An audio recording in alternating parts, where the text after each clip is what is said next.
There we go. There we are. Welcome. Welcome. Come on in and find your seats. It's great to have you with me here.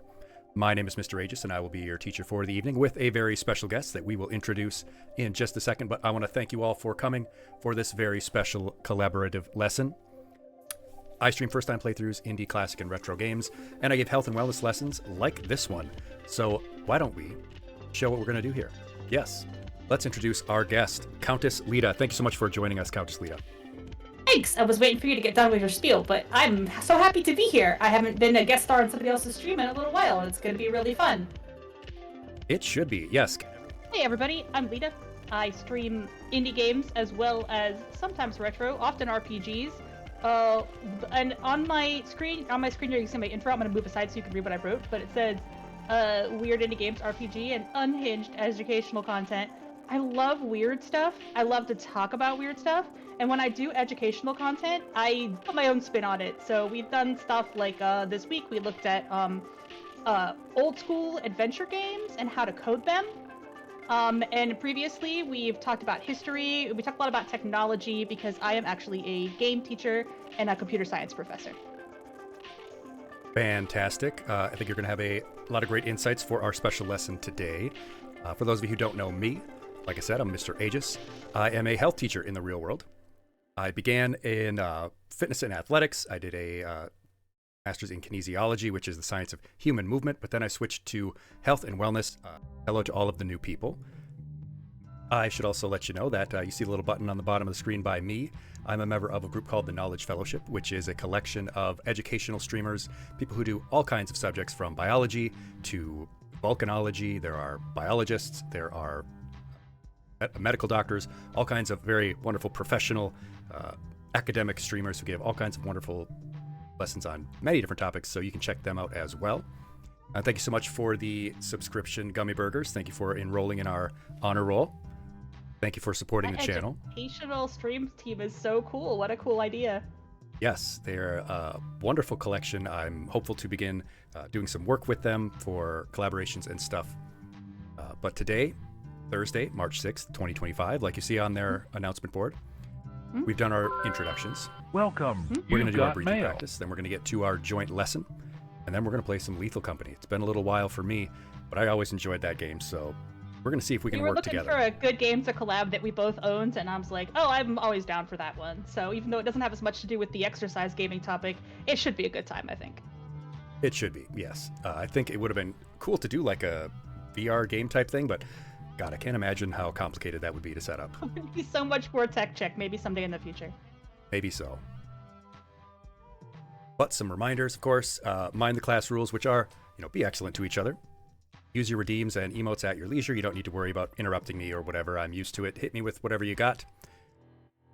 That's all we have for our announcements and all of that clerical stuff. Let's take a step back. Do the breathing exercise that we always do before we begin any lesson or game. Oh, I'll get out of the way so you can see the instructions. Thank you.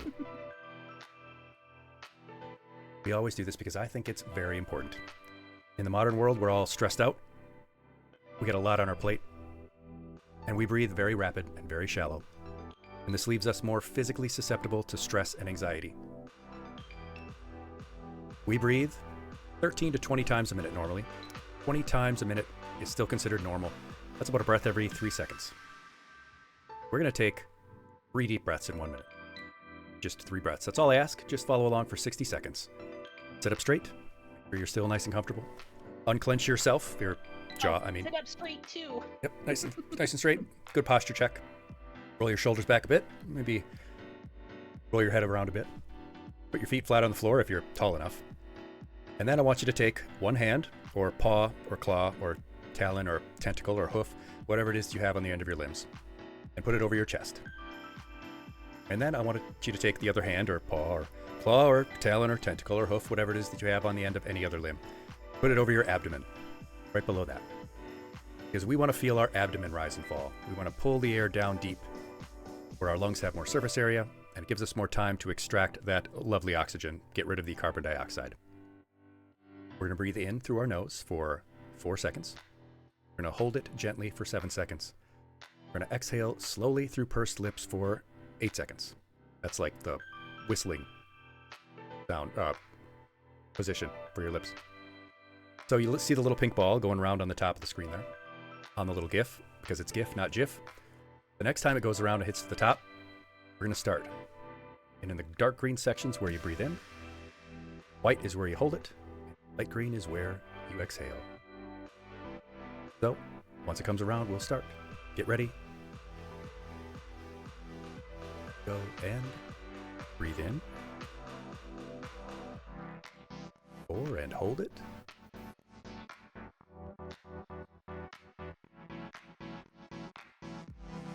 Slowly exhale. Nice and slow. Completely empty. Breathe in. 4 and hold it.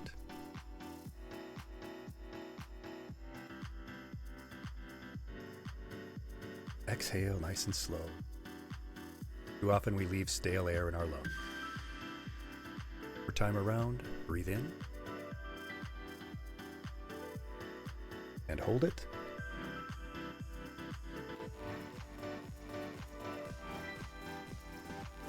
And exhale. Way out. It's your last one. And that's it. That's all. Just 3 deep breaths. Takes 1 minute. There is excellent research behind this kind of breathing exercise to help you bring your heart rate down, bring your blood pressure down, stress and anxiety. It is especially good right before, say, a test or an interview, something that might be stressing you out, or right before bed if you want to try and relax. Thank you for. I need to do this more often. Yes, absolutely. Everyone should do this at least once. I'm sure you feel that sometimes where you're racing and you're not quite getting all the oxygen you need. Getting a little overwhelmed. I'm one of those high energy people. I like to go, go, go, go, go. and then I get stressed out. So and I then feel you start burning out. Hello, Dragon. Good to hear from you. But yes, today we're going to have a virtual health class, and our topic is Exergaming. Talk about what it is, where this whole concept came from. Does it actually work? Is it actually any fun? How you can incorporate it into your life, and where does it go from here? Yeah, and the reason we chose this topic is because I'm a game dev, and I don't do as much game dev as I used to, but I'm also a former game dev, and I'm also a game designer and a coder. So I know a lot about the about the gaming side of things, but less about the health side of things. So I think we're just kind of learning from each other right now. And whenever I have like something to input about game development and game design processes, then I will chip in and blab about it. I did add one slide to this deck, which I probably will ramble a lot about for a long time. But I'm also like really, really high energy yapper. So I will try not to interrupt the more chill, calm vibes of the stream. But when I was teaching in college, I would regularly go on long ass tangents, and they either love or hate that in your teacher. I don't know. I think it'll be great. I think you should go ahead and do whatever you got to do, because I think it's a good contrast. I'm a little bit chill and relaxed in the way that I teach, because some of the stuff I talk about is a lot more serious than this. Sometimes I talk about suicide awareness, mental health first aid, things that are really serious, so I kind of have to have a more calm demeanor, but this is the kind of topic where we can be a little bit more high energy and yap a bit more about it. Of course, there is one other thing we do, and that's our class behavior chart. You might be familiar with some of this from your primary school education. If your teacher had a chart like this, where they put your name on a clip and moved it up or down based on your behavior in the class. It's fallen out of favor in education recently, for reasons you can probably figure out. It makes kids anxious. I don't really like it. But we've moved to something different, where this is self-assessment. When I do, say, a PE class, students will tap out. There's a little chart on the door, and as they're leaving, they tap out. They tap where they think they are, how they think they participated, and all that. So we have our chart based on Night in the Woods, which is one of our other favorite games. And it helps you think about... Yeah, Greg does rule. Oh my god, Greg rules. Yeah, this game is good. It's a good game. Excellent taste. Yeah, we play it every Halloween now, which is just 2 Halloweens in a row, but it'll be our tradition. So yes, this is a way for you to reflect on, how am I doing lately? Because you don't always have to be at the top of a chart, as long as you're doing what you can. So if you're feeling like an Angus, Angus is good, always helping others if you're pushing yourself, like Ivy and Wes and Bit Shepherd, Steels Eat Fish, and The Dragon, and Hard on Eggs. You can just let me know and I'll put your clip on Angus. If you don't have your name on a clip, just let me know. I don't put anyone on there if they don't want to be. No pressure. Maybe you're feeling like Beatrice Santello. Beatrice is cool.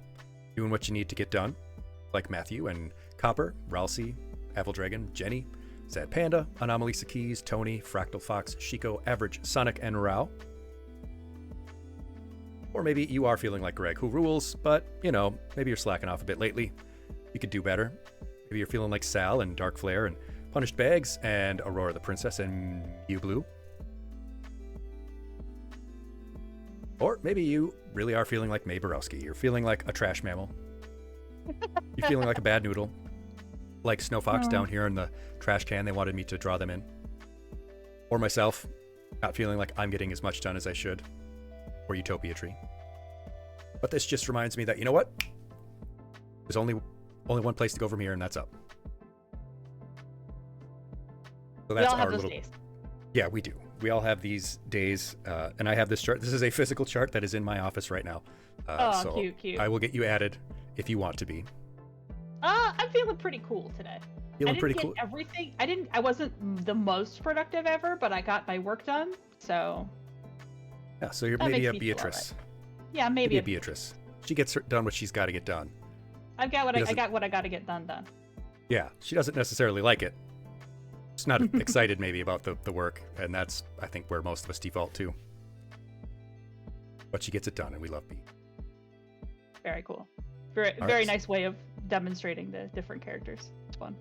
Yeah, maybe I'll have an alternate where we do Undertale characters.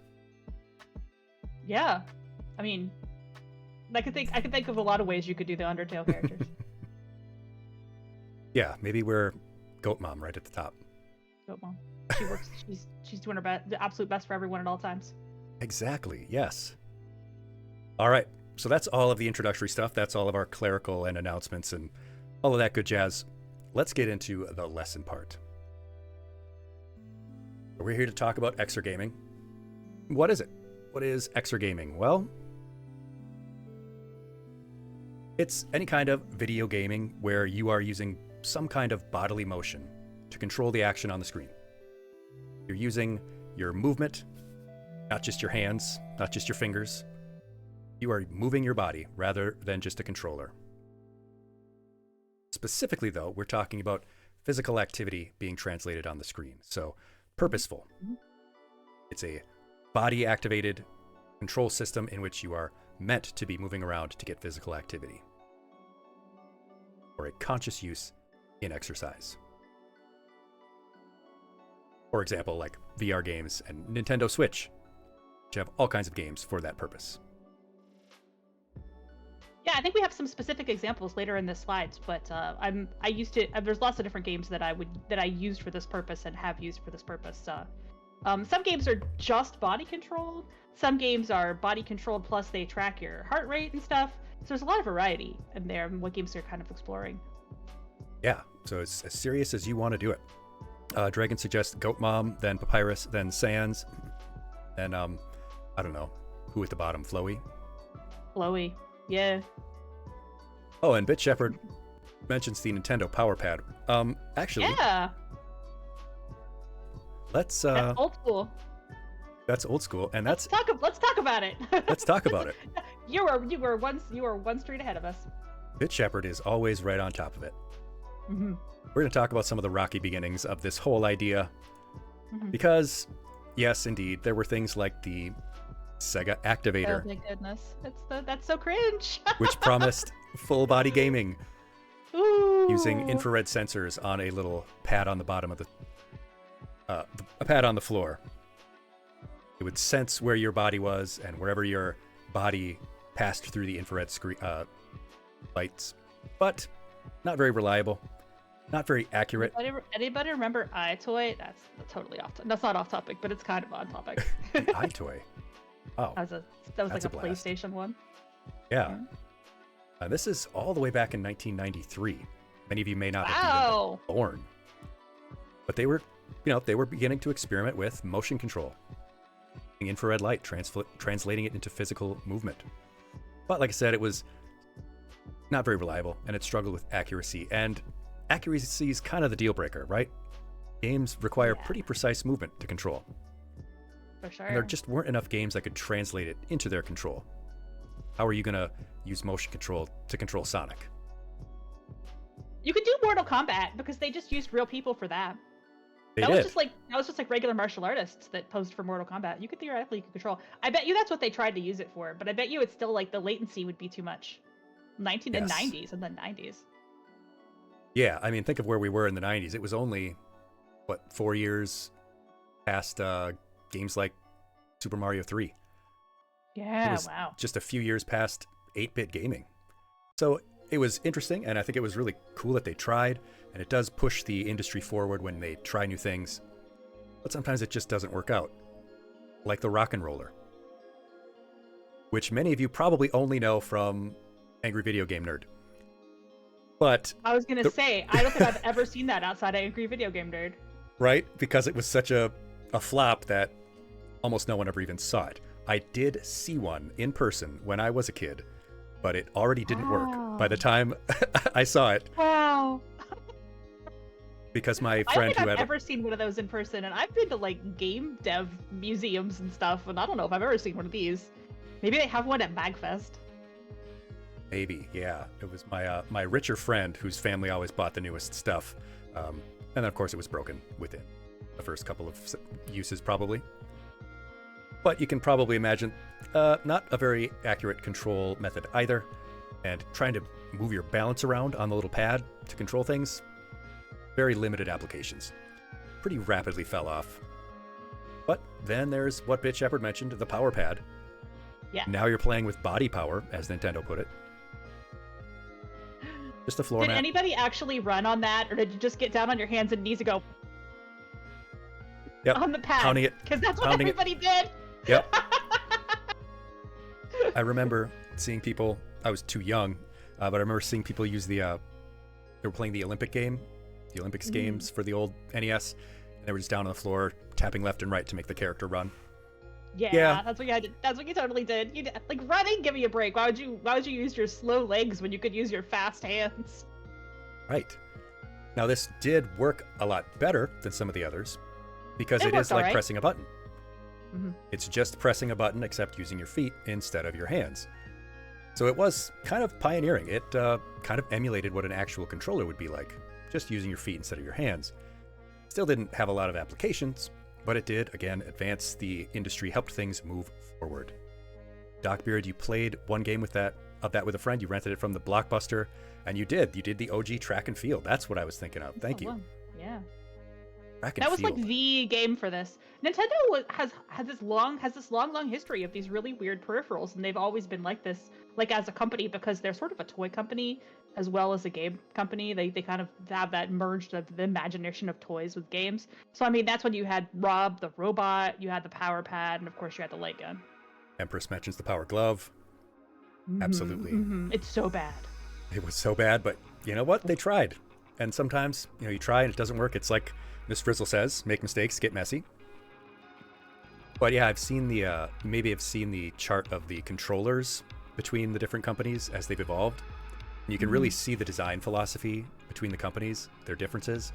It's like PlayStation, Sony has kind of been, if it ain't broke, don't fix it.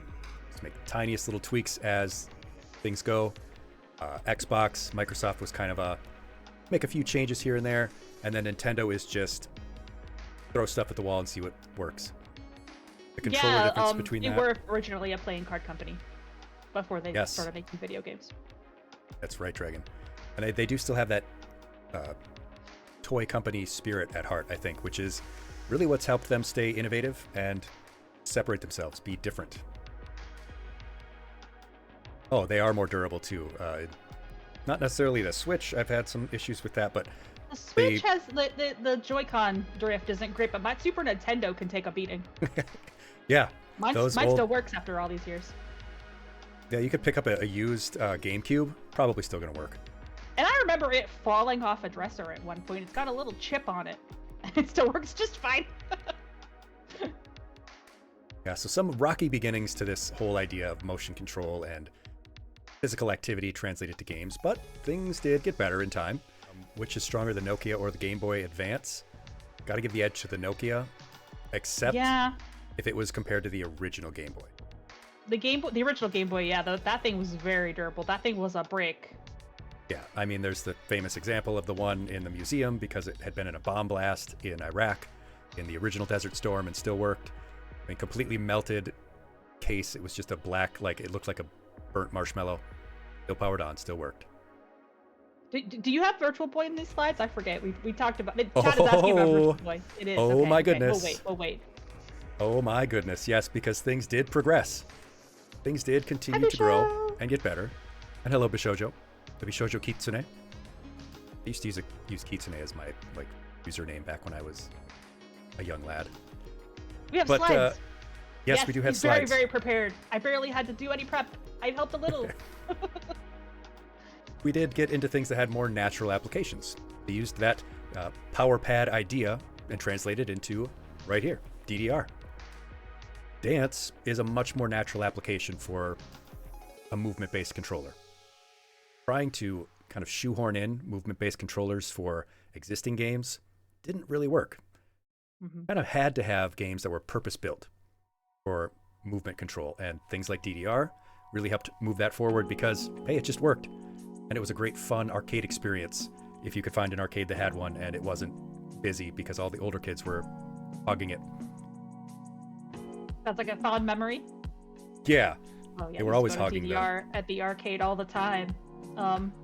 I was never really great at the game, but I eventually got the home version with the rollout pad. And I know I still have the rollout pad, although I don't think it still works because those do fry a little bit. But people who have like the full DDR in their house because they want to play it, like I mean, you see the pros like when they do it on GDQ and they've got like a DDR actual arcade machine. We do have a mall that has like most of these old machines still, which is pretty cool. Old, like real arcade type stuff. I wanted to buy a pinball machine for my den, for my little man cave, but they're like $3,000 for even a used, beat up old one. Wow. They're so expensive because there's so many tiny little mechanical things going on in there. And I'm sure a full DDR machine would be an outrageous expense. So maybe not until I win the lottery. Probably you don't have to have like a really sturdy floor. Like, hope you don't have any downstairs neighbors. Make sure you put it in your basement. My friend had a home pad. It worked sometimes. Yes, it worked sometimes. Other times it wasn't as good as it was not as good as the arcade experience by far. But you know, you do what you do.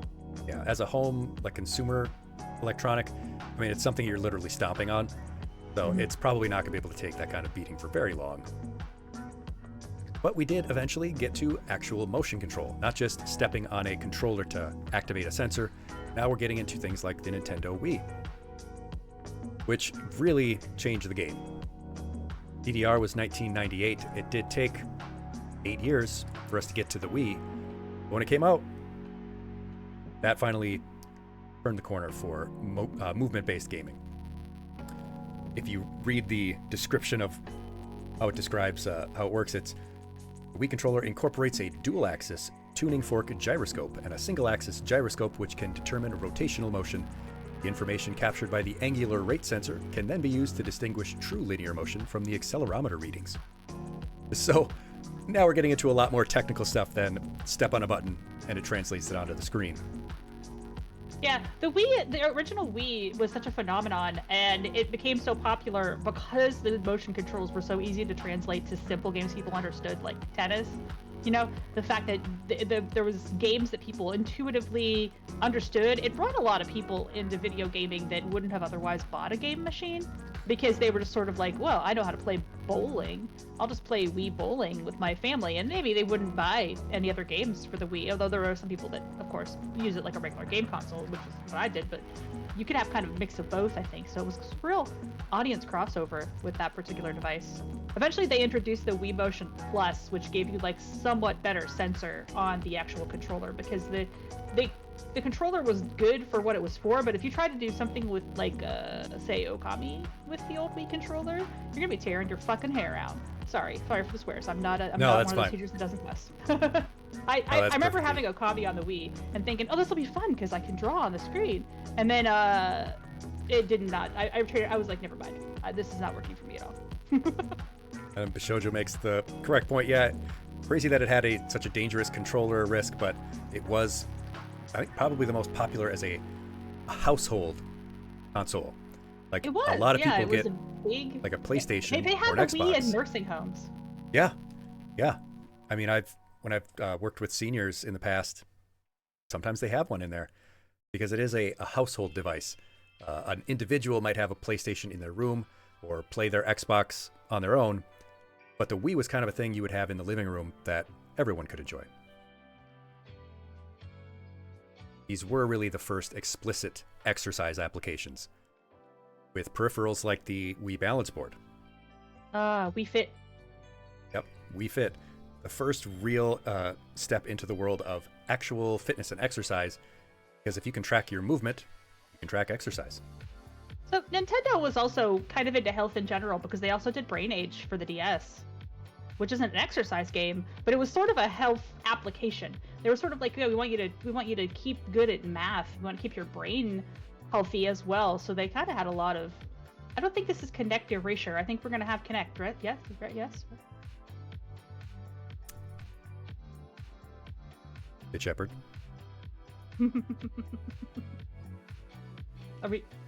There we go. Connect. Finally, we Yeah, get to Kinect. motion tracking without a controller. So Yeah. really just tracking your movement with an actual sensor, a depth sensor that contained a monochrome CMOS sensor and infrared projector that helped create the 3D imagery throughout the room. He's ours isn't as planned. He's very good at guessing what the next step is. Yeah, Kinect uses there's two Kinects. There's three Kinect models, but there's the one for the Xbox 360, and then there's the one for the Xbox One, which originally was a pack-in, so you had to get it, and then they finally split the consoles when they redid the Xbox One. But there was also Kinect for PC, so in theory you can develop your own Kinect applications, and there was some experimentation in that vein. In fact, I got the opportunity to go to a children's hospital that was using Kinect as physical therapy. And I wish I had some pictures of it because I tried to dig them out and I couldn't find them. But they were also like, I didn't want to take photos of like kids at a children's hospital. But it was really neat because they were actually using the Kinect as physical therapy and they would track your arms. And Kinect 2, the PC Kinect, has pretty good joint tracking in terms of like how your arms and legs are moving. So it can map the joints to like individual joints of your body. So they basically were using it to see like if somebody lost the range of motion in their arm, they could track it by like how many percentage points and like judge their improvement based on that. So that was like a really cool thing that I got to see. That is awesome. Impossible. I didn't miss your comment there. We're more glad for the Wii Fit trainer than the actual health benefits. She lives forever in Smash, Super Smash Brothers. You're getting the side eye. Get the side eye. I'm good, Jenny. Thank you. Yes, how are you two? How are you, Jenny? Rao mentions the PSI did not do very much. Yeah, I think Sony just did not do as good a job with their peripherals. I mean, Microsoft didn't do a whole lot. We, as we've been talking about, was more into the adventurousness with their development. But yeah, Sony was really more concentrated on the console gaming and graphics and trying to get exclusives, and then they ended up with PS5 has no games. The impression I always got about Kinect is that they kind of developed this product without really knowing what it was for, which is something that happens at Microsoft a lot to some degree. And the near field IR scanning that they use is the same technology that they use on the HoloLens to determine like how far away objects are if you're doing like their we're gonna talk about VR later. I have a lot to say about VR AR applications, but it's the same technology. So it's basically the same thing as wearing a Kinect on your head. And instead of finding like people's bodies, well, it finds people's bodies, but it also finds like the furniture around you and couches and whatever it can find with that tracker. So it's the same exact thing. But when they first developed Kinect, I'm pretty sure they kind of didn't know why they made it. And they were like, I don't know, we could make some video games, I guess. I think they accurately predicted that movement and motion control in gaming would advance, but they didn't really know what they were going to do with it. They just didn't want to fall behind. That I think will tie into some stuff we can talk about later with the VR. But then we get to actual virtual reality. Now, this has been in development for many years. I think there were some applications I saw I didn't see them personally. I'm not that old, but like in the 50s. In like 1956, NASA was trying to develop some virtual reality type goggles that they could project images into.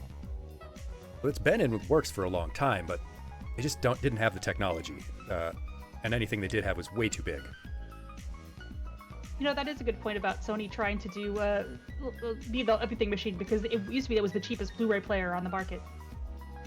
Yeah, you might get a PlayStation just so you can have a Blu-ray player, which was the problem with And the GameCube. There's was the that you couldn't Virtual Boy.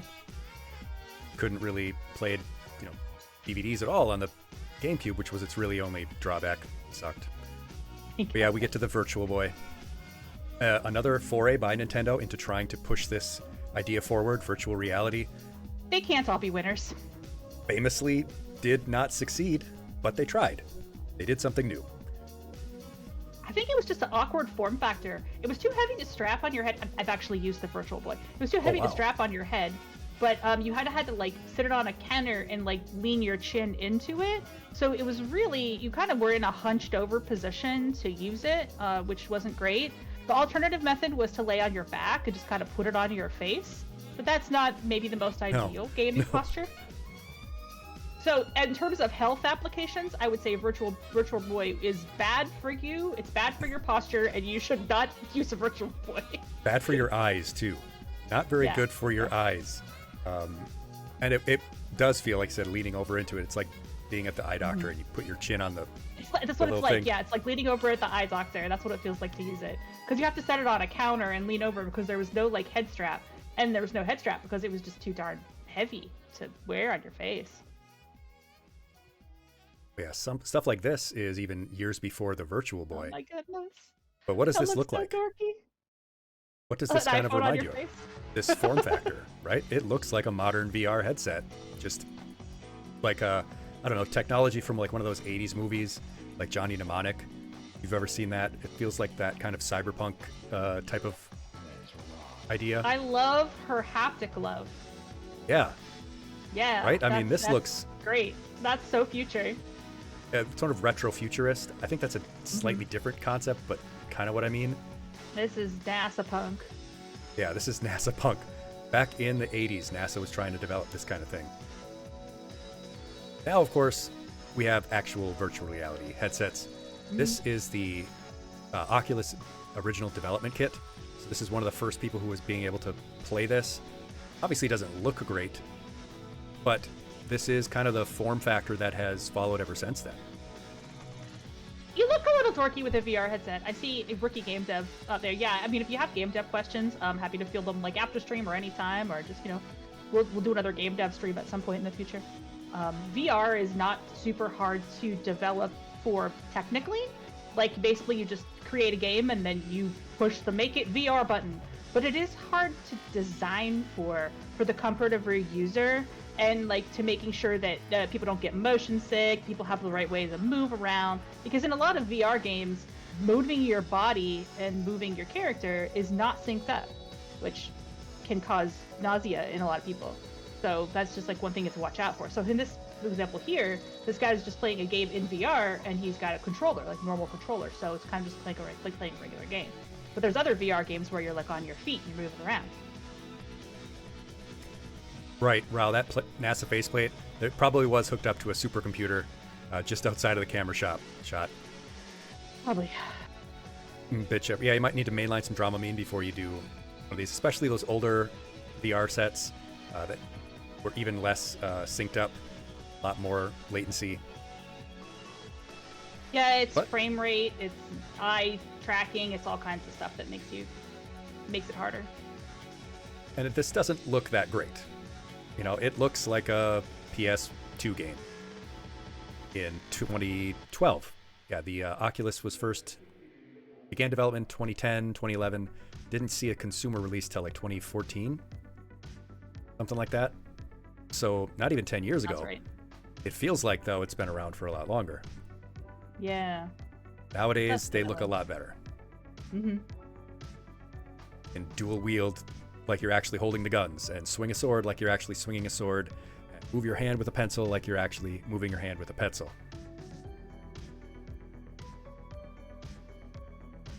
This, of course, being able to actually control things more precisely with your body, opens us up to the concept of exercise through VR applications, motion control applications.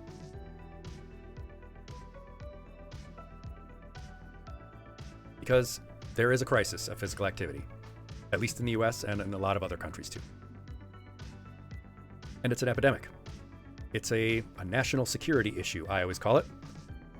Of course, I say that healthcare, wages, and education are national security issues, and people ask me why, and I say because your nation is not secure if its people are poor, sick, and ignorant.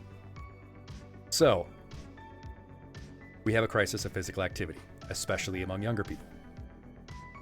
What are we supposed to be getting? Well, the CDC says that youth are supposed to be getting about 60 minutes of moderate to vigorous physical activity every day. And adults should be getting 150 minutes of moderate to vigorous physical activity per week, and at least some kind of muscle strengthening activity for 2 days per week. That is so much. I'm falling behind. But It that's feels okay like a because lot. I've just started a new routine, so I'm going to get back to it. Good, good. It I mean, feels if like you a lot, divide it but up among your 150 7 days, it's a little over 20 minutes a day. And then you just need 2 days where you're doing really anything. It can be body weight, push-ups, and squats, as long as you're doing something that's going to be strengthening your muscles, not just aerobic activity. But Yeah, that's true. 100 I have a home gym. So I hung a big VTuber poster in my home gym so that I can be judged by a workout VTuber while I work out. I posted it on my Blue Sky. Whatever gets you motivated, whatever gets you up for it, I think it's fine. And I've worked in fitness and training for a variety of different groups, demographics. Honestly, it's whatever is going to work for you, and it's a lot of different things. Is she hanging? And it's like hang in there. I don't know. There. She's Those cat pictures? She's in her gym clothes and she's looking at you like, you gonna work out today? Hello, Soul Tide Siren. Yes. Great to have you with us. So that's what we're supposed to get. That's what we need. Are we getting it? Are we getting that much, do you think? I played the fifth. You played the fifth? Class, what percentage of the population do you think of adults is getting the recommended 150 minutes a week? We are aerobic talking about activity? exercise. And the 2 days of strength exercise per week. How much Goodness. of the US population do you think is meeting the CDC guidelines? Possible says 15%. 20? Jojo 25. Rouse is 23.67. That's awfully specific. Awfully specific. You didn't ChatGPT that, did you? I don't allow that in my ChatGPT classroom. doesn't know things. I'm gonna definitely do a ChatGPT lecture at some point. Yeah, ChatGPT that's- doesn't know things. Oh my God, we should. Yeah. So anyone who'd asked anything under than 50%, you are correct. For youth, 3 out of 4 don't. 75% of people under 18, they're not getting that recommended amount. For adults, it's 75% that are not getting both of those together. Sounds about right. About half of people are getting the aerobic amount, at least okay. 150 minutes a week, which is good. Okay. But half the population is not getting at least some kind of strengthening activities, which are especially important as you get older, because your body loses Strength bone training is density. great. Yes. Strength training is great because as your body builds muscle, you also burn more calories. It does require more calories to maintain. Keeps you healthier to be stronger. Something I can say in terms of what I worked on in grad school, I was learning a lot about diabetes. One of the things that helps to prevent diabetes is that kind of strength training, because the contractual movement of your muscles helps to get insulin and sugars in and out of your cells better. So people with diabetes would be very well served to add more strengthening activities to their daily routines. Overall, though, we get an F. America gets an F. We don't even get the 65% that would be required to get a D. We aren't even getting any Ds. Yeah, 25% is definitely an F.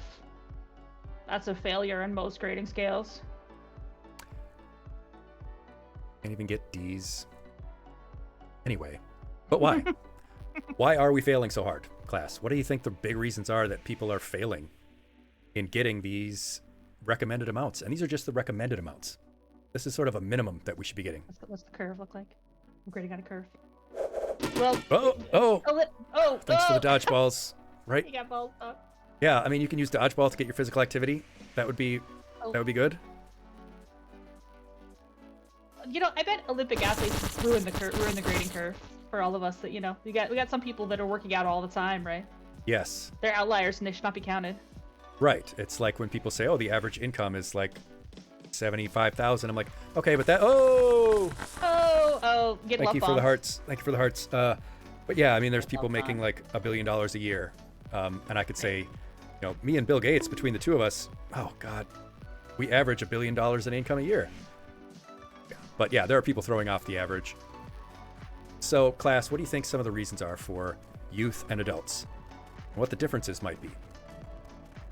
What might be preventing young people from getting the amount of physical activity they need, or adults? Ms. Shoujo mentions stress of work, being tired after work. You just want to sleep. You just don't have the energy for it. Definitely. Very true. Gyms cost money. It sucks running near traffic. Not a lot of public running paths. Yeah, and gyms are getting more expensive. In a lot of cases, like a really good gym is pretty expensive, and a really cheap gym is not someplace you want to hang out. Yeah, even Planet Fitness now, they used to be what, $10 a month, and now it's 25 or something. Yeah, Inflation really hitting that, unfortunately. It's not having access to community spaces like we used to. Soul Tide Siren, I would love to do an entire lesson on just the loss of third spaces. Oh my God, I love that's so true. You were so right. We could do a whole conversation about that. Maybe we'll have to plan for something like it.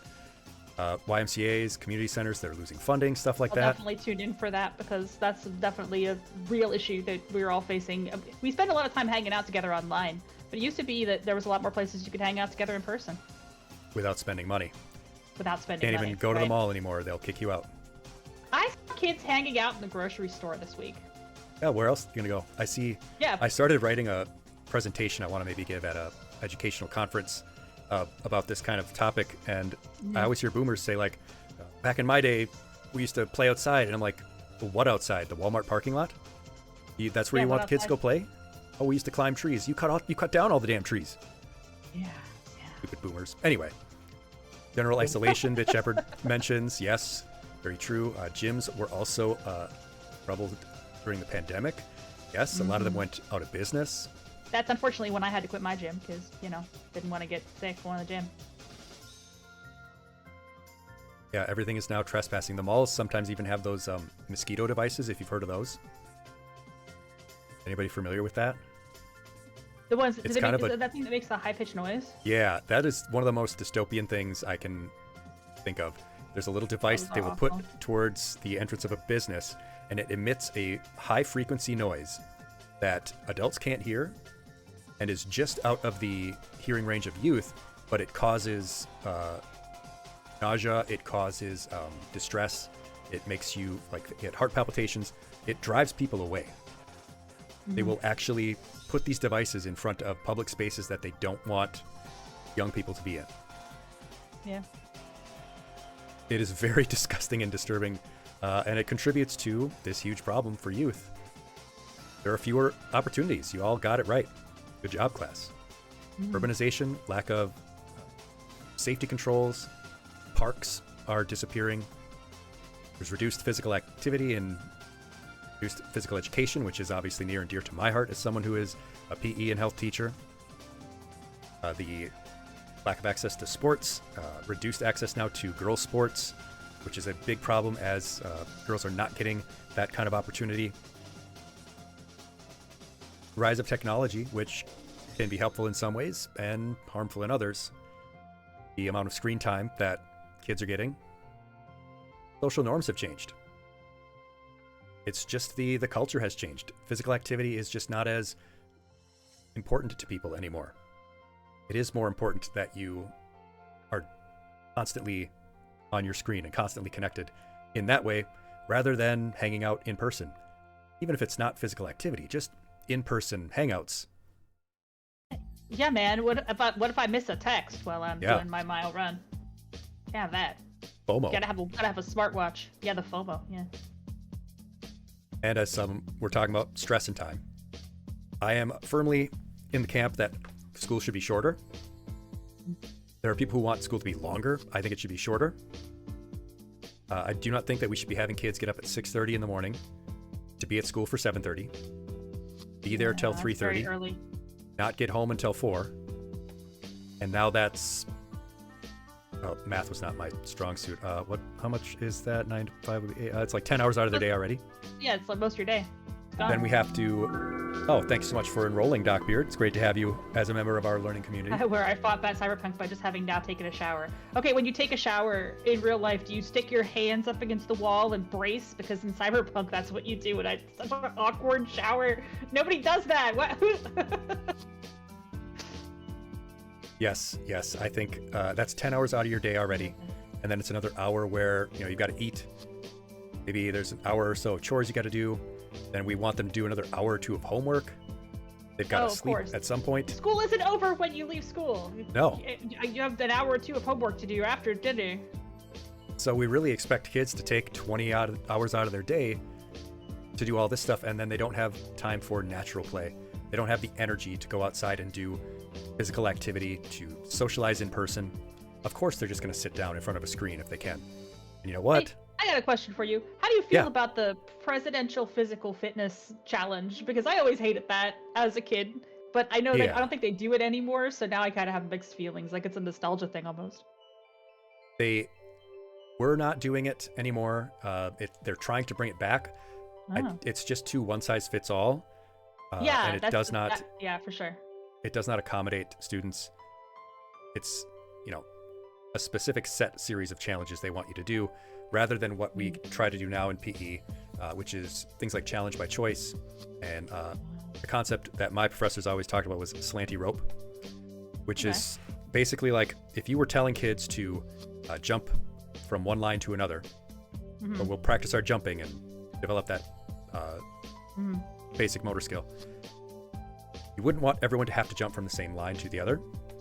You would want it to be at an angle so students could choose, okay, how far do I think I can make it? And then it's challenge by choice. Students who don't feel confident can develop confidence by going across at the shorter amount. Then they can start building up to go farther and farther. Students who are already a little bit more advanced, they want to show off, they want to challenge themselves, they'll jump from the farther end. And a lot of PE classes just don't have the time or the resources to do that. I've seen schools that have 60 kids in a PE class. How are you really going to tailor lessons and physical activity to all of those kids? Yeah, that's tough. That's a tough one. Yeah, I always felt like, oh, you can't do 10 push-ups? Well, then we're going to shame you because that's not normal. But it's like everybody's body is different, Exactly. So a lot of reasons why kids in our country are not getting that amount of physical activity. For adults, I think you all hit it on the head as well. We have a lot of commitments. We got a lot of our time is already blocked off and scheduled out for everything else. Costs, like cost of gym or getting your own home equipment. Having the motivation after a long, tough day of work. Got to prioritize other things, like the hustle, the grind. Got to prioritize turning all of our hobbies into money-making ventures. Just our sedentary, we get stuck in inertia, our habits. Because a lot of millennials, a lot of people coming into adulthood are already used to not having physical activity. They're carrying that over into adulthood. Whereas older generations, even as technology has advanced and where there's more screen time, they didn't have those same kind of habits from their youth. There are some major, serious consequences coming on the horizon for all of us. I did a lesson on millennial heart health because a lot of millennials don't realize that there is a looming crisis. The cardiovascular health of our age group is really going to take a nosedive unless we do something about it pretty quick. For youth, there is a huge rise in metabolic issues. A lot more young people are developing diabetes and other metabolic conditions. Their lack of social connections are already leading to a greater likelihood of depression and anxiety. But those deficits in physical activity also lead to fewer social connections. You're not out doing things that are physically active. You're not having as many opportunities to interact with people, to be outside dealing with real people. There are obviously consequences for anxiety and depression, like we talked about, and these numbers are pretty startling. The rates of students who report that they have at least felt one depressive bout or one anxiety attack are shooting through the roof. But lack of physical activity also impacts people's mood, their memory, and their school performance.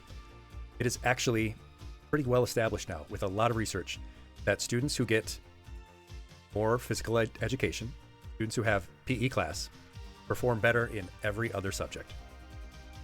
It affects every aspect of your physical and mental health and well-being, and leads to poorer memory, which, I mean, we have very short memories now already and short attention spans, so I don't think we can afford any more.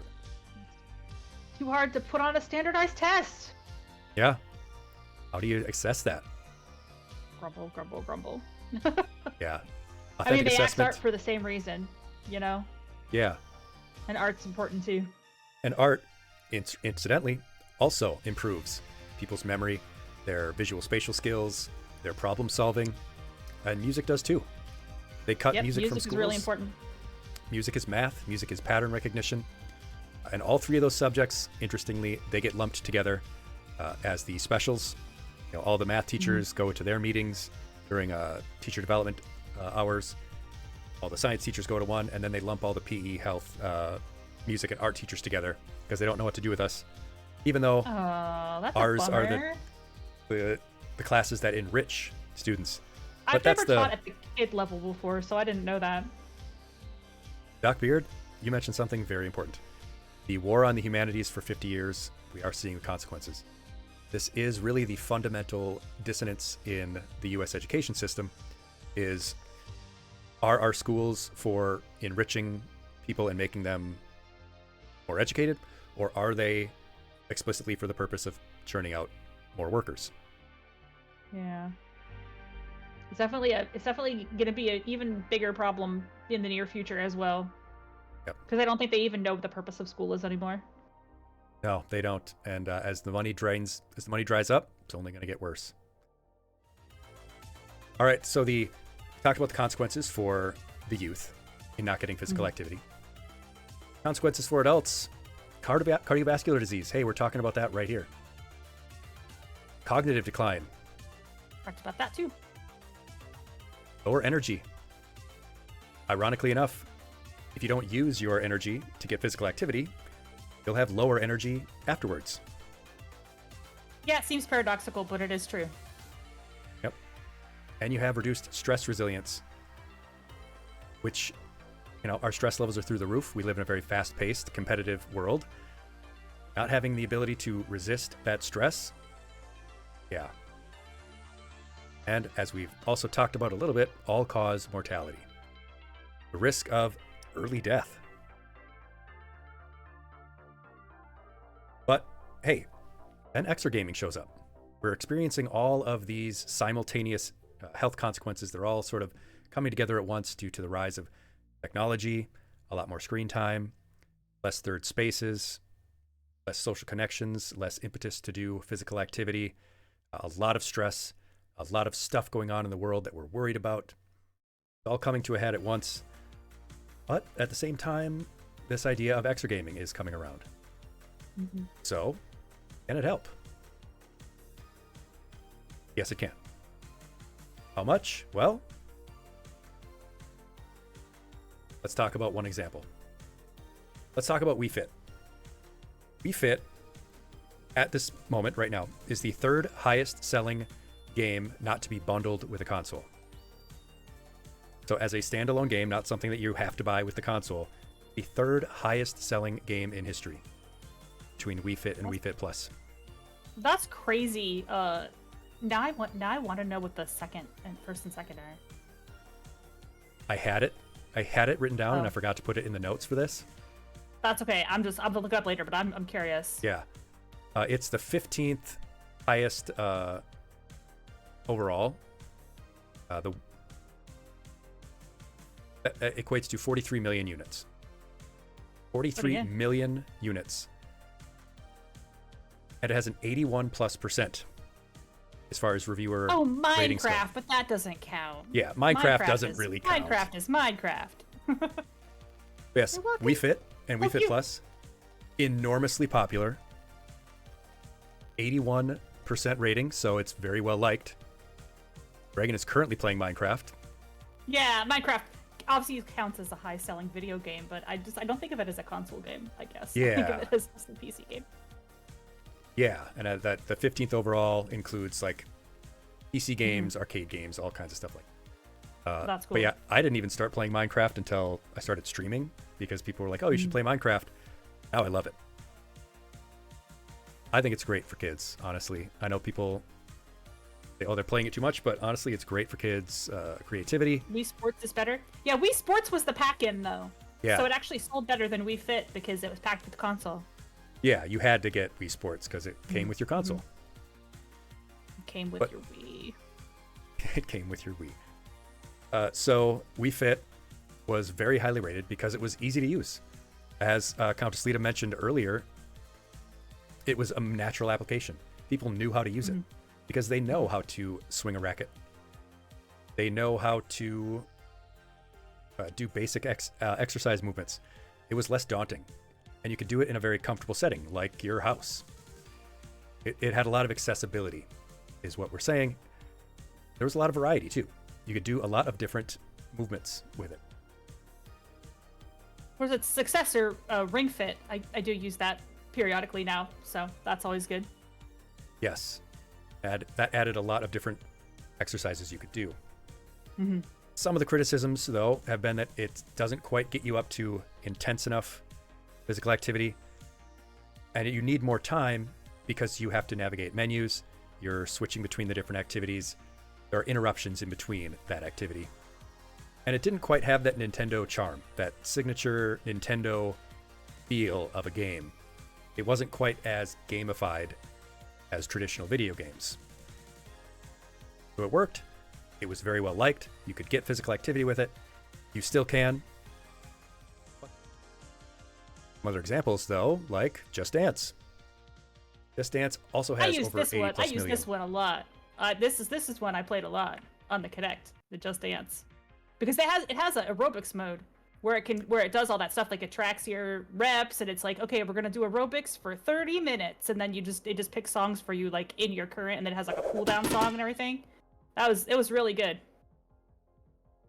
Yes, it is one of the more effective in terms of getting your heart rate up. Because it's very high energy. It involves music and lights and color and all that. That really gets people moving. There's been over 20 different games released in the Just Dance series and the sort of side series. So it's not considered in that top rank of sales because it's divided among a bunch of different games. But it's still 80 million units. That's huge. It's available for every console. Everything from the Nintendo Wii and the PS3 back in the generations ago. Oh my God, it's already 2 generations ago. But today with the Switch and the PS5 and the Series X. But it's very lively, it's very motivating, and it has those great co-op options. You can do it with a group. A lot of different song choices. You can buy all those bundles and get all different kinds of songs in every different kind of genre you want. And it's creative movement. It's not just stand there and squat. It's not just do a push-up. It's not just reach to the side. You're moving naturally and you're dancing. It's very stimulating, which is that creative movement is a lot better for your general health, your ability to move and stretch and reach, which is very good for your activities of daily living, staying healthy as you age. But there are some drawbacks. It's a little bit more cumbersome to set up and you need more space to move around in and dance. It can be a little bit buggy and not pick up your movements quite well. And if you want to get all those songs, well, you got to pay for the subscription or buy the bundles. It could get so expensive to update your Just Dance because you're like, oh, I want the Britney Spears pack. Oh, well, I guess I'm going to pay through the nose for that. I think I bought the Lady Gaga pack. That was what I bought. And it was like, oh my God. Plus, all these songs are licensed, so like they'll be available for a limited time, and then some DMCA thing will happen, and they'll take them down. I don't know, but it is fun. It is. What's the example I'm thinking of? It's like a train simulator, where if you wanted to get all the train simulator packs, it would be like $2,000. I don't even want to know how much it would cost to get like a full Just Dance. Yeah, if you wanted all of the bundles for Just Dance, you would be paying through the nose. But Absolutely. even if you're just getting that basic game, there's still a lot of good that you can get out of it. So this is the slide that I added because I want to talk about Zombies Run. It has about 10 million plus downloads, which isn't quite as high as some of the games we've talked about, but like it's only an app on the phone. And what I find interesting about this is that it's exercise gaming, basically about your mobile phone. So instead of using like a game console, it's like an app that you can run, but it's also a game because it uses a zombie apocalypse kind of scenario where you have to run away from the zombies, and you can do like all the game stuff in between downtime when you're not running. So there's like supply chain stuff, you can build a base, so you can play like the regular game, but then when you do your exercise, it's like this is the part where you run away from the zombies. That does sound like an excellent gamification. Yeah, it's available for mobile phones. They have a new spin-off which is called Marvel Move. I was looking at their website earlier today, and it's like training in Asgard for Thor. So it's a different kind of like exercise adventure. And the way these games work is that they use like a narrative structure to keep you playing. So basically, it's like tune in tomorrow for your workout so you can find out what happens next in the story. So it's a kind of an interesting way of motivating people that isn't motivating them by like stats or like numbers or achievements or any progress like that. It was actually designed by a game designer who used to work on alternate reality games. So they worked on like games, advertisement games, advert games, and eventually decided like, I would really like to do an exercise game that uses some of the principles we talked about with narrative storytelling. And so what they do is they tell a different story every week. So you're kind of motivated to like jump in and find out what's going to happen next in this sort of tale that's being spun. And it's designed to be accessible. So if you're like not a good runner, you can feel the appeal of that. Yeah, it's actually super well designed. So if you're not a good runner, like you can start at a lower level. They even have like wheelchair accessible stories in there. So if you're like if you're just interested in like moving and you don't have the ability to run. So that's a really cool feature. And it was developed basically because the designer thought that regular forms of gamification were kind of not doing it right with the motivation and wanted to do something that felt motivated in a different way, like a little bit more intrinsically motivated versus extrinsically motivated, like sort of NUMBY go up. Like, I want to exercise because I want to exercise.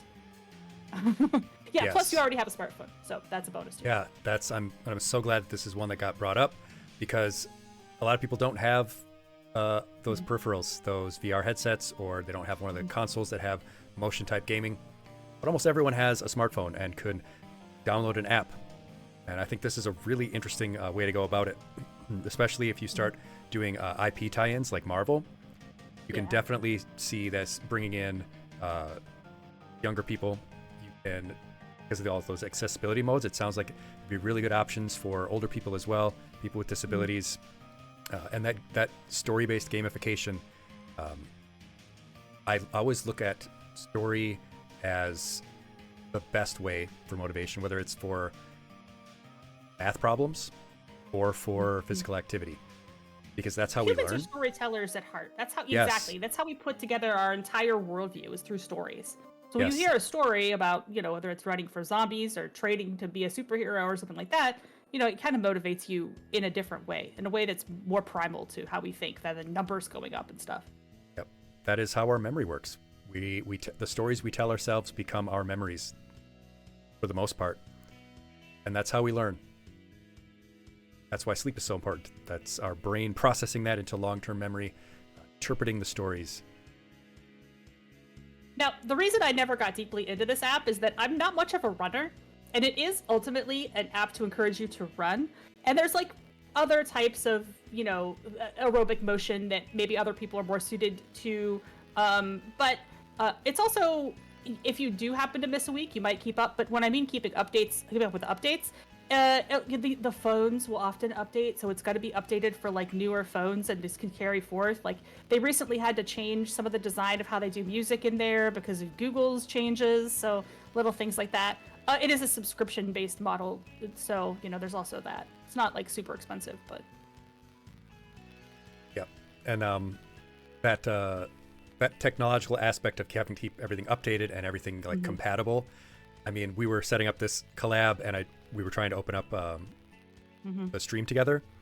Like, right. oh, it doesn't work with Opera, so I had to open my Firefox, which I hadn't opened in years because I abandoned it after I don't even remember why. They had some privacy thing that they took out of their Canary or something, and I was worried about it. But yeah, that's one issue with any kind of tech-based solution is, the tech doesn't always work. There might be bugs or updates, something like that. So that's why, in one respect, all of the things we're talking about, these are great for augments or to help people get into and maintain their physical activity. They're not replacements for everything. It's a great place to start. But make sure you're getting physical activity outside as well, because the outdoors, hey, you got to touch grass, you got to see sky.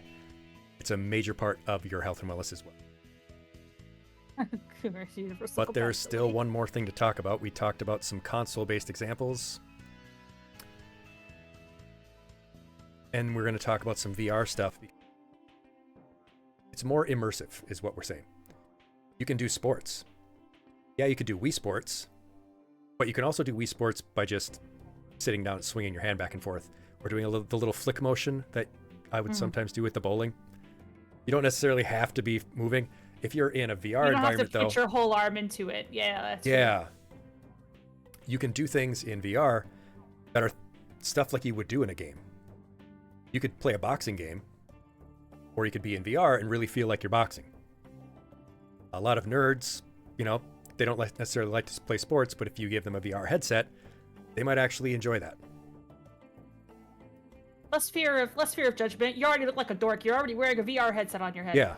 You're doing it in your own, the privacy of your own home. There's less judgment. The nice thing about that, too, is when you're immersed in the fantasy of, like, being a boxer, being a martial artist. I did the Ghostbusters VR experience. You kind of forget that you're doing your physical stuff. You kind of forget about your physical body for a little while because you're doing something else. That distraction aspect is huge. But does this work?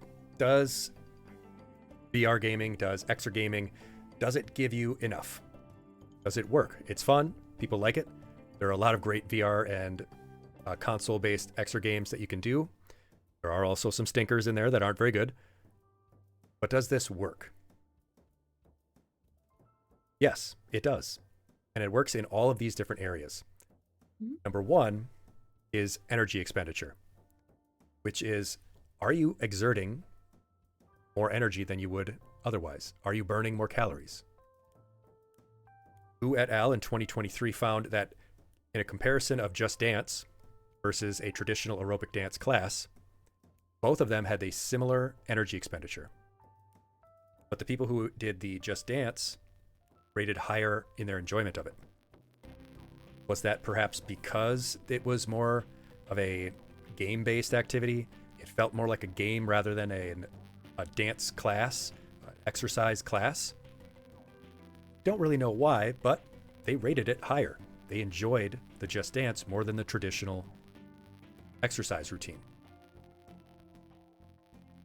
I have the citations here for you. Can I just say I love the citations. I love the academic rigor. It's really cool to see. Thank you. Thanks for the nut utopia treat. And a minute nut to keep you humble. Yes, that keeps me from getting a big head. And then in a systematic review, Davis et al., also in 2023, looked at 29 different studies looking at energy expenditure, and they found that the distracting nature of video games did improve the energy expenditure of participants. You don't feel like you're exerting yourself as much when you are working towards a goal in a video game. It feels both extrinsic and intrinsic. You want to get a high score, you want to perform better, want to experience the next level of the game. All that time, you're moving around. Weight loss is another area in which it can be effective. For adolescents, Comeras Chueco et al. 2021 found improvements in body composition and in the cardiorespiratory fitness of youth who participated in exergaming. Utopia Tree wants to know who this beautiful woman is. It's me! Hi! I just said hello in the chat, so you know who I am. I'm Countess Lita. Hello. Welcome. Thank you for saying such nice things. Utopia Tree, I'm surprised didn't come in and flip a desk as usual. Maybe they ran out of gold stars. Don't flip a desk? Oh, is that an option? Can I flip a desk? Yeah. Oh boy. Whoa! Oh. And now Rao. Sometimes that cause problems in the classroom. No. Thank you for the follow, Bishojo. Thank you for enrolling in our Substitute teacher classroom privilege. community. Yeah, being a substitute is great. Yeah, and now Rao will have to take care of that. Rao works in education as well, and we'll have to take care of the facilities aspect.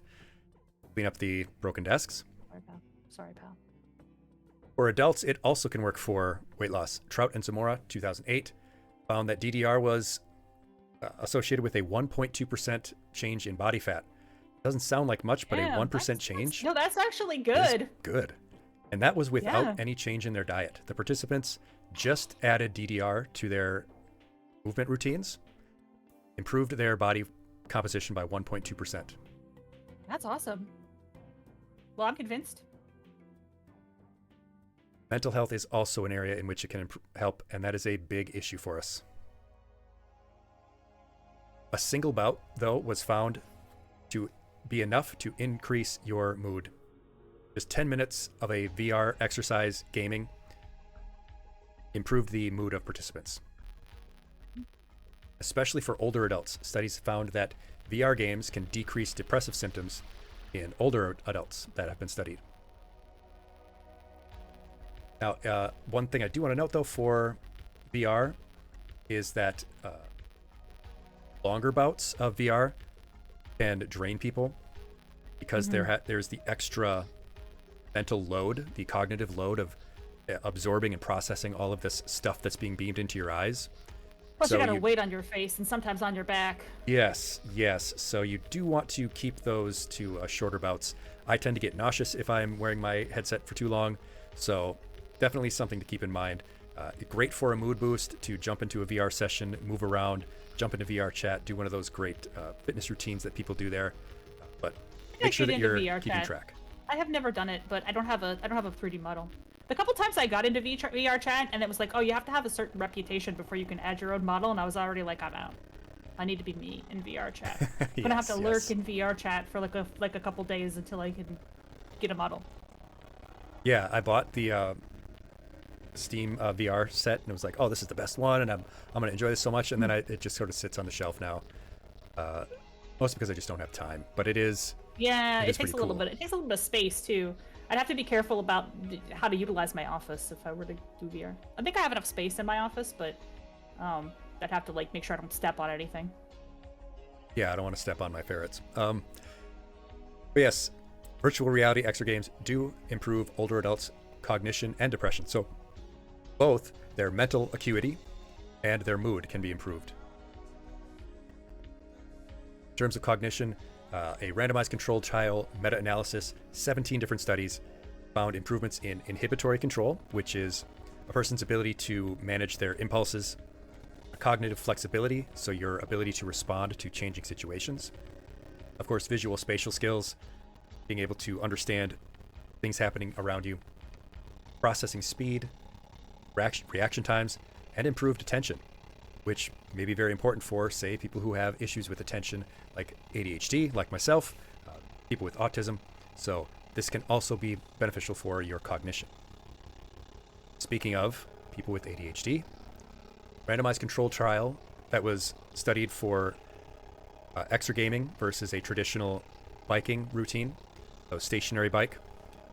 Those ADHD youth who participated in this study, they did this activity, which looked really cool to me, and I thought was a very interesting type of game.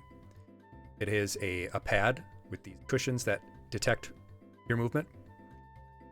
The game was called Tails Runner. I don't know if it's a consumer electronic available yet, but it is used in rehabilitation settings and studies.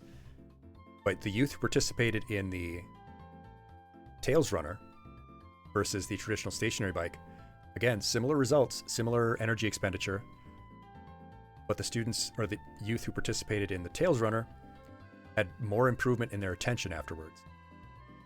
And they were That's cool. found to have greater cognitive engagement. They actually were doing brain scans before and after. They found a greater rise in the students' brain areas that were for attention and concentration. They had a bigger rise in the youth who did the Exergaming versus the traditional bike. That distracting nature, again, of games, making it more interesting rather than just sitting on that bike. But here's the Kinect again. We're not going to have Kinect erasure. We do embrace the Kinect. Another study of youth with autism tested traditional sports versus Kinect Exergaming. Kinect sports. They looked at motor skills because with these types of games, we can also check on skill development rather than just the raw amount of movement. And they also checked executive function. What was the results? Well, traditional exercise and sport had greater motor skill development in these youth with autism, but the Exergame, interestingly, had greater improvement in executive function. So another sort of insight into you should probably do both. You should probably incorporate both when you can. But for youth with autism, if maybe they struggle with executive function, struggle with behavioral impulses, maybe this is the type of exercise, physical activity that would benefit them. But now we get into the more broad world of rehabilitation. Occupational therapy, physical therapy. Exergames are excellent in this area because they can be adapted to all different kinds of movements. You see people here, they're taking a medicine ball.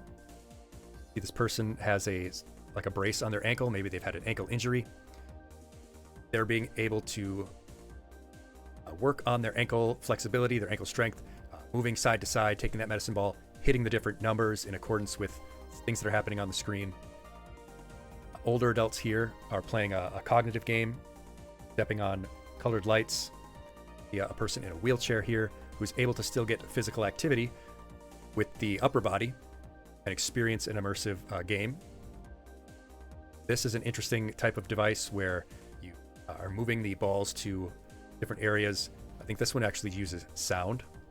So it might be someone who has visual difficulties and is responding to sound, which is another way that Exergames can be superior to traditional games because you can use different senses for it.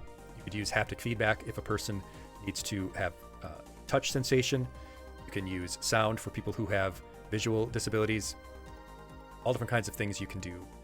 And it's great for youth because, kids love video games.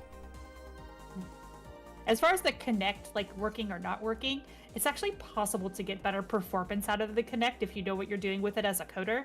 The biggest challenge is that the Kinect can actually be overclocked like pretty considerably to the point where it can track individual fingers. But the problem is that it shoots so much infrared radiation out at that point that it's actually hard on your eyes. So you have to be very careful when you're like pushing the Kinect because the infrared is also bad. So the people who were overclocking the Kinect actually had to wear special sunglasses. Wow, that I did not know. That's pretty incredible.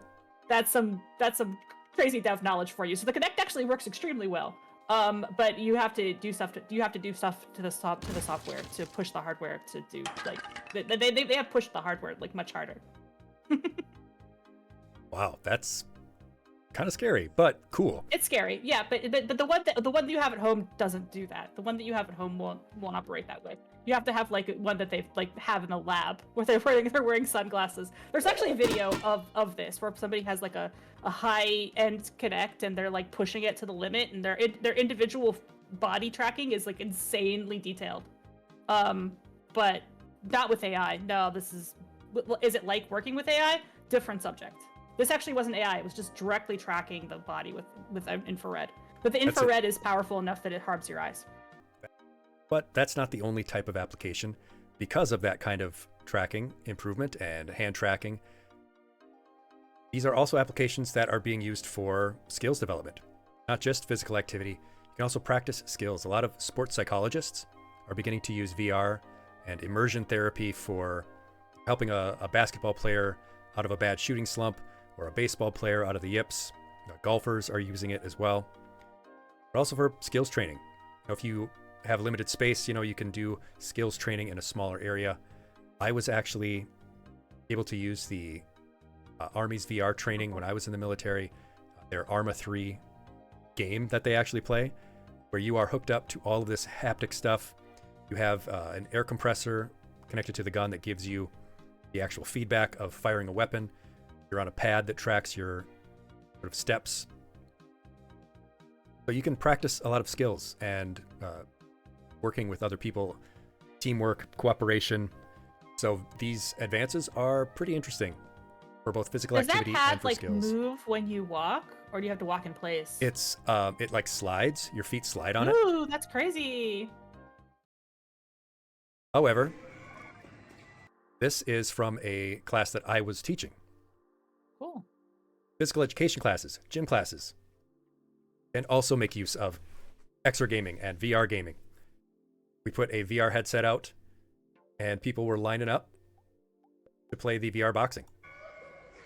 Andrea, Kevin, you guys should join us in the next Just Dance with 4 people. They had a lot of fun doing it because it's That's not a so traditional PE class. And Just Dance was very popular because they can play with their friends. Just Dance. Their little cliques.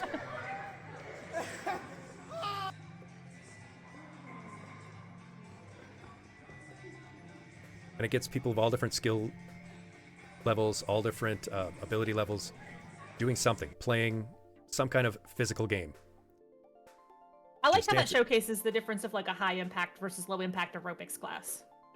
Yeah, exactly. Yeah. We set up the VR sets, and then the connect with Just Dance, and in the top corner here was Wii Sports. You could get very low impact and just kind of swing the handles around a bit and do the Wii baseball, or you could do the high energy, high intensity VR boxing, or you could just kind of flail around and do the Just Dance, which is what I was doing when they made me play with them. I'm just kind of flailing around because I don't have any rhythm, but you're still moving. No, it still counts. Your heart It still your heart counts. rate still goes up. Yes. So now we get to this part. How can you do it? We've talked about how it works, talked about how it is fun. How can you incorporate Exergaming into your physical activity routines? Let's give some examples. Things like Switch, using Just Dance and Ring Fit, like you mentioned. This is very accessible and it's very engaging. Ring Fit is Wii fun. Fit, Wii Sports, DDR. A Wii are incredibly inexpensive now. You can get a used Wii for what, $20 now. It's like the GameCube when they were super cheap. Because Yeah, a lot of people bought them that didn't end up carrying at the end of the day. So Yeah. they're pretty plentiful. I mean, the Wii was a pretty successful console in terms of sales. So they're out there. They're not very expensive if you wanted to incorporate that into your routine. And if you need to get your 150 minutes a week of moderate to vigorous physical activity, if you do 5 times a week and you dance to 5 songs each time, that's half of your physical activity for the week. Yeah, that's not bad. You come home from work, yeah, you're a little bit tired. You know what? I'll fire up the high energy, lively songs that I like on Just Dance.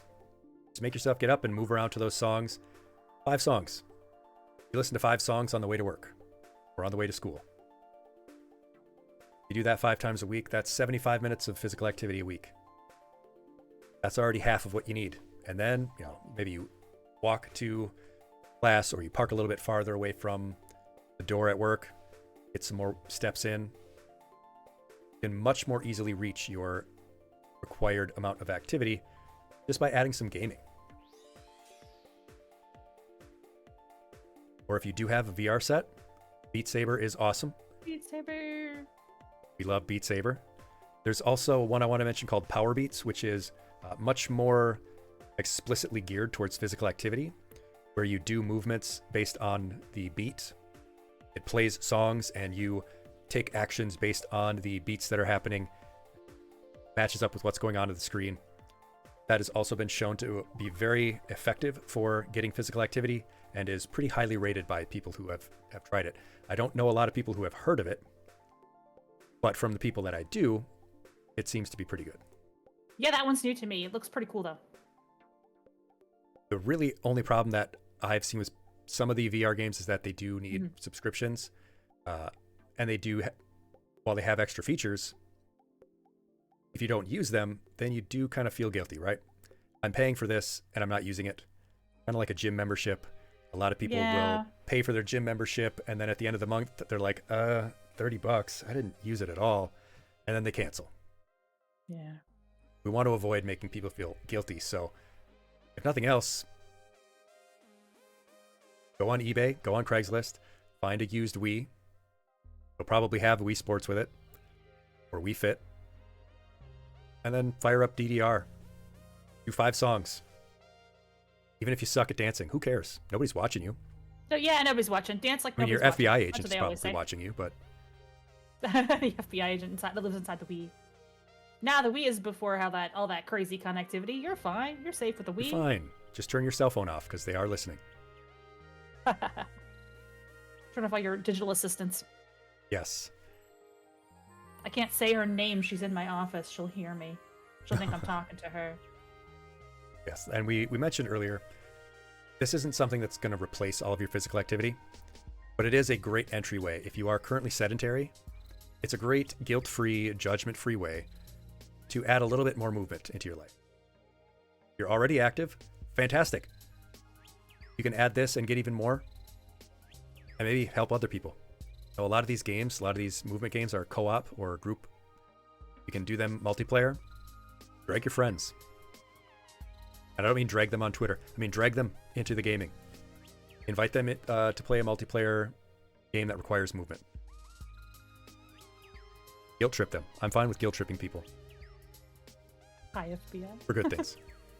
If you don't have a device, though, that's all right. We can gamify physical activity in other ways. As Lita brought up, though, you could use a smartphone app like Zombies Run. You can get movement apps. But if you don't want to do that, try gamifying your physical activity in other ways. There are a couple of concepts that work for gamifying. The general idea of gamifying is to make things more like, say, any RPG, where you are raising your stats.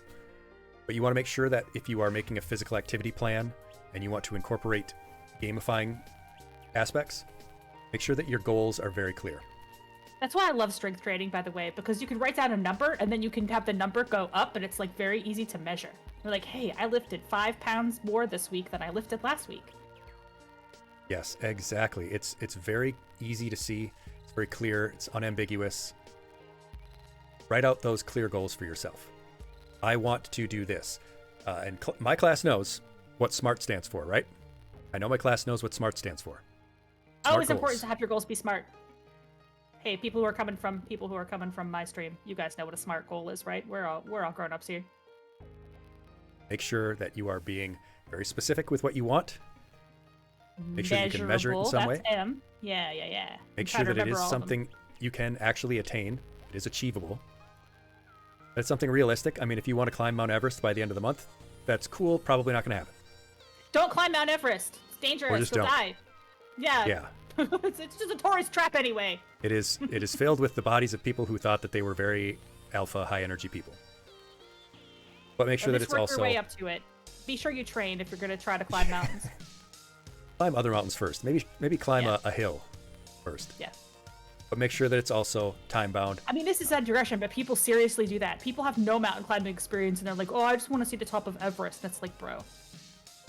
And then your Sir, Sherpa has to carry you down. Yeah, this is not worth it. No. If you set your clear goals, it's way easier. And then it feels more like a game because you can, number goes up, as Lita said. Mm-hmm. You want it to be ever increasing challenge so that it's not the same thing every day. Bench press number go up. Yep. That also allows you to get consistent feedback. Because every day that you go in, you're getting physical and mental feedback of how you felt Is it and bad how if you I'm did. watching from Mount Everest? How'd you get up there? How do you have reception? How do you have Twitch? How do you have the YouTube on Mount Everest? Yeah, what? Who is your What's internet? What's your provider? ISP? I can barely go a block away from my house and my phone gets no signal. The other thing that works for gamifying, especially in these types of games that we're talking about, is the social measures. Like seeing a leaderboard, being able to show your friends this and do it with your friends. Visible progression, you know, like in a game, see your badge change. Like if you're playing Halo, your little icon keeps adding little pips or whatever.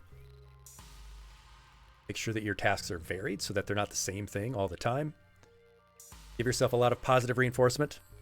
If you're out there and doing it, you are already doing more than most people. You should be talking yourself up from that. Make sure that your difficulty is balanced, that it's not too easy, too hard.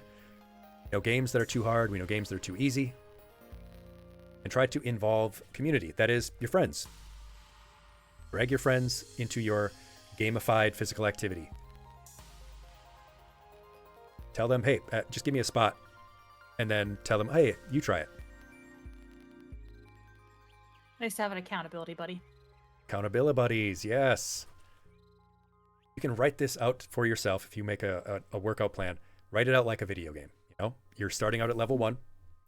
You want to get to level 10. Here are each of the progression steps towards level 10. You can consider, say, we'll do the bench pressing since you talked about it. You want to bench press 225? All right, well, your first boss is 100 pounds. You got to beat the first boss. Once you beat that first boss, then you've reached level 2. Simple things like that. Even if it sounds silly, even if it sounds, only a little kid would like that. Trust me, it will make you feel more like you're playing a game, like you're increasing your stats in an RPG. But there's a lot that we can look forward to, I think. All of these technologies are advancing very quickly. I mean, we look at where we were in 1993 with the VR, or Virtual Boy. That's only 20 years ago, or 30 years ago. Oh my God, it's 30 years ago. But yes, that's only 30 years ago. But look how far we are today. We have VR headsets that are widely available. Smartphones can be turned into VR devices. We have motion control video games. People could not have conceived of that in 1993. But where is it going to go in the future? What do you think the next steps are for this kind of technology and the application towards physical activity?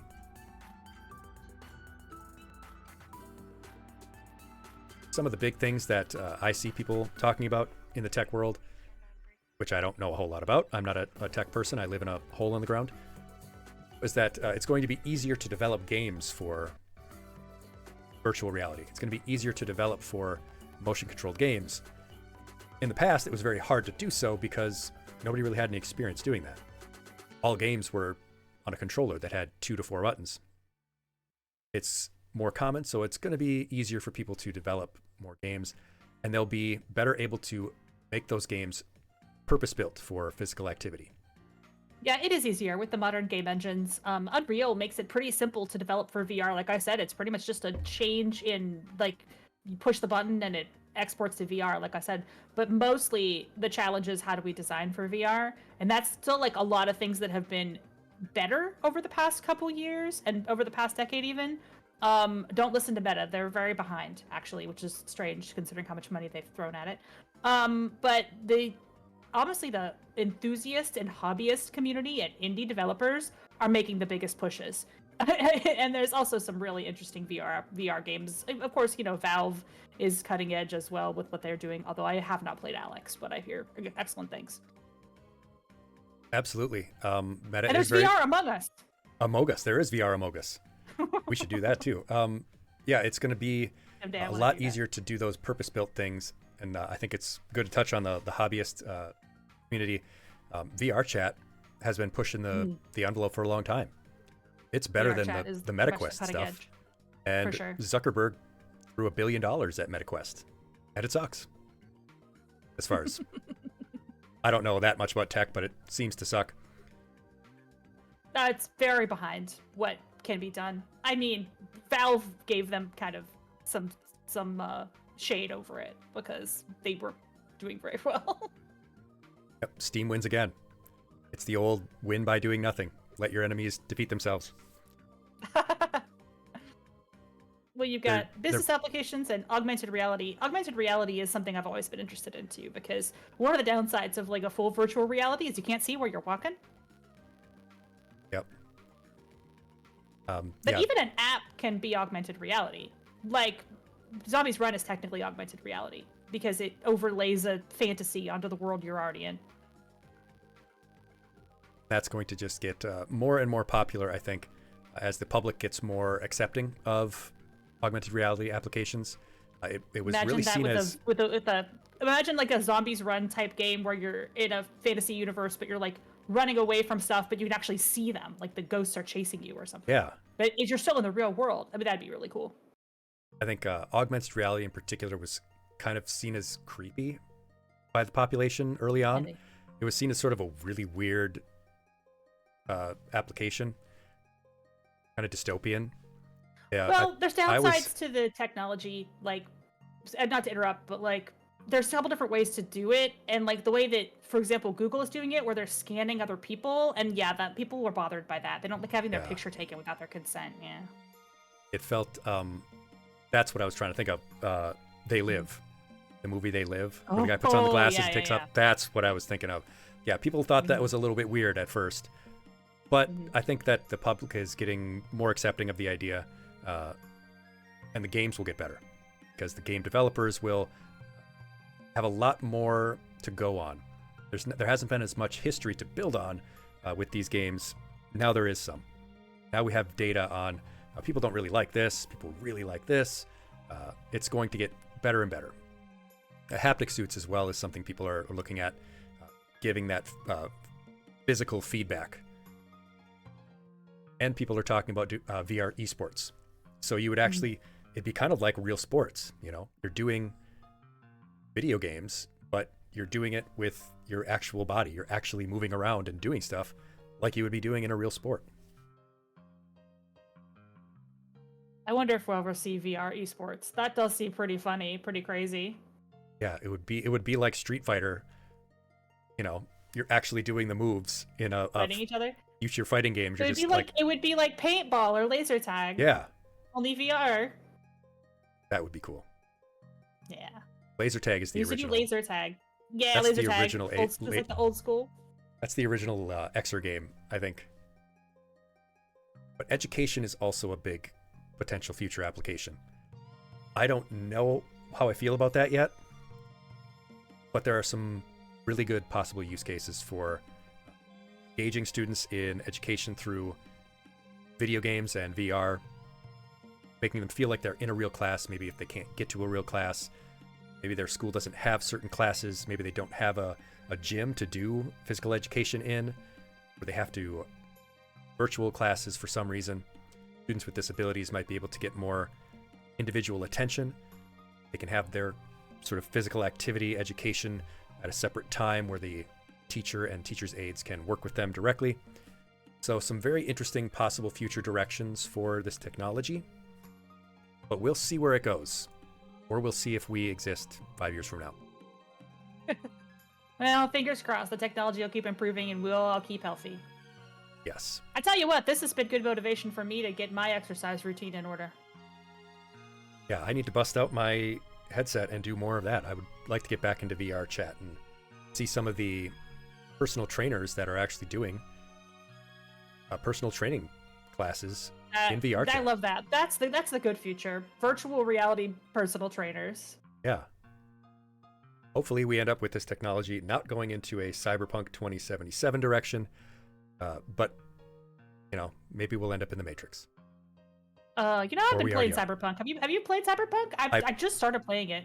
I was watching you play it earlier, and it looks pretty cool. I played it for a little while, but it was early on. Like, I got it very early. Yeah. So before they kind of patched all the... I could not save the game. Oh my god! So I started. Wow. I played for a couple hours, like, oh, this is pretty cool, and then I turned it off and I opened it back up, and nothing was saved. So I was like, screw this. So I haven't had any scuff except for like the occasional graphical glitch and my stream crashing once, but that wasn't the game. That was the stream. Yeah, I would like to pick it back up. It does look fun. I think that's all we have for you in terms of our lesson. But do you have any questions? Is there anything else you would like to talk about, class? Is there any other Hey, chat. topics that we didn't Thanks, touch by on? the way, for all the great conversations throughout. You guys are great. Yeah. Love to hear from chat every time I do one of these educational type streams as well. So Yeah, so hit us and with hi- any hello to remaining everybody. questions you've got, feedback about the lesson, stuff that you might like me to talk about and teach in future lessons, maybe collaborative stuff we could talk about, suggestions for games that we could play in the future. My next lesson stream will actually be about food safety because I will be collabing with a chef VTuber who cooks burgers Oh, cool. What's that? based on the character that you play. What? Okay, that sounds really fun. I love that. Oh, we got Big Iron. Oh, here. To the town of our free rode a stranger one fine day. I don't have the range for this. Hardly spoke to folks around him, didn't have too much to I'm not say. hearing this song on my end, but I'm listening to the song. It's No played. one dared to ask his business, no one dared to make a slip. The stranger there among them had a big iron on his hip. Big iron on his hip. Yeah. We were playing New Vegas not too long ago, so we put that Oh, redeem in. that's it. That game is brilliant. I love Vegas, New Vegas. It's a That was my brilliant game. first Fallout game ever. I absolutely loved it. Oh, see, I'm old school. I think my first Fallout game ever was Fallout 2. Oh, wow. Yeah. I would like to play more Fallout games. It was a lot of fun. Fallout, the old ones are great. They're very different. They're top-down tactical style, but they gave you so many choices for how to approach the story. Excuse me, coughing. And like, if you played a dumb character, your dialogue would just be like, "Oof, unga booga," because you didn't like speak English properly and you couldn't read. Like, it was nuts. Yeah, I like that kind of immersion. That's fun. Yeah, it's super immersive. You could build like a character that didn't have good dialogue options at all, or you could build like a really smart character and then you'd like see all these different dialogue options that you could say. Yeah, I played as a John F. Kennedy if he survived. We called him Germ F. Kennedy. So we had like super good charisma and speech, but really weak because JFK had like all kinds of health problems. So like I was a glass cannon, but it worked out really good. It was a lot of fun. Rao Awesome. did Lucky Explosion Man.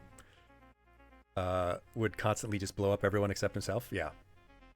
Did you turn the Weird West on? Because you gotta have Weird West. What do we have after that? So food safety with the chef VTuber, and then we're going to get into our drugs and alcohol unit, where I'll be doing my lessons on cannabis, on alcohol. I will do vaping. I'll probably do a lesson on other drugs. If Twitch doesn't ban me for talking about hard drugs in terms of being Yeah, you'll probably be okay. It's educational. it's educational. Yeah, I hope. Put the content. Put the I mean, I don't have content my flag on hips. your stream. I don't have my hips showing, so. Yeah, there we go. No sinful hips. But Alcohol is a big subject. There's so much confusing misinformation or information about whether or not you can drink alcohol. lots to talk about with that one. And Yeah. over the summer, we'll talk about online safety and preventing online grooming. I might have to move that lesson closer, though, because there have been, again, recently, unfortunately, some more incidents among people within the fandom. And that was when we did that lesson last year, because I do this sort of on a yearly schedule. That was sort of similar. We did that lesson because there were current issues in the community about that. So I might do that lesson sooner coming up, preventing online grooming, okay. recognizing the signs and symptoms of it occurring. Then we'll get into the summer stuff, and then we'll do mental health. We'll talk about suicide prevention, mental health first aid, how to help someone who's having, say, a panic attack or other mental health concern. That's our upcoming lessons. However, the very next class we have is Saturday. That's going to be ferret bath time. We had a Adorable. community goal of 100,000 channel points, our gold stars, to be contributed, and we would do ferret bath time. And the class met their goal. So we will have a live hot tub stream, and by hot tub stream, I mean the ferrets will get their bath, the stinky noodles will get cleaned on Saturday at about the same time, starting 7 o'clock. You don't bathe them very often because they're very clean on their own, but you do give them a bath Adorable a couple noodles. times a year. Adorable noodles. Gave them their nail clipping, which was hard because they're very squirmy noodles. But this will be, I think, a lot of fun. They were okay in their bath last time.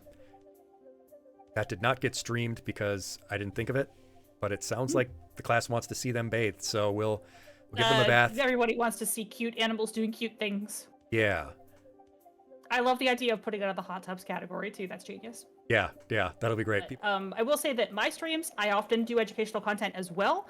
I usually post it well in advance if I'm going to do that. But sometimes we just hang out and chat. Sometimes we watch movies, and often I just do a video game that's interesting to me.